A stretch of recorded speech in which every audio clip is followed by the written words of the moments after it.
Filing cloture on Judge Kavanaugh's nomination this evening so the process can move forward. Judge Brett Kavanaugh's nomination to the Supreme Court is one step closer to a vote. You just heard Senate Majority Leader Mitch McConnell take a key procedural step to begin voting on Kavanaugh's nomination. This comes as members of the Senate received results of the FBI's background investigation into Kavanaugh. Senators will review that report starting today. Investigators have been looking into sexual misconduct allegations against Kavanaugh. Kavanaugh has denied all of the allegations. Late last night, McConnell filed a motion setting up for a key Friday vote. If that vote passes, there will be up to 30 hours of debate, then a final confirmation vote on Kavanaugh. That could happen on Saturday.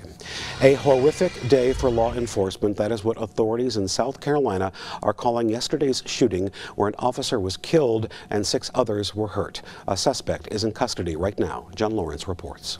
Law enforcement officers in South Carolina are mourning. We lost a good friend of mine, an officer that I've known for 30 years. Florence police officer Terrence Caraway was killed Wednesday.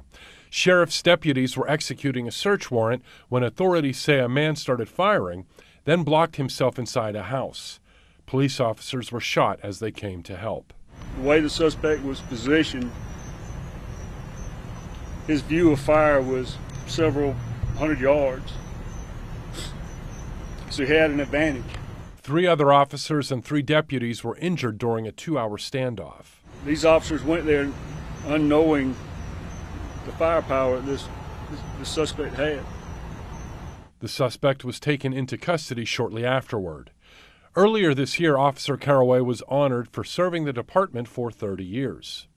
President Trump was among those with condolences, sending thoughts and prayers to the authorities and saying the country is forever grateful for what our law enforcement officers do 24/7, 365. Pray for these officers and their speedy recovery. Pray for the family who lost the bravest police officer that I have ever known.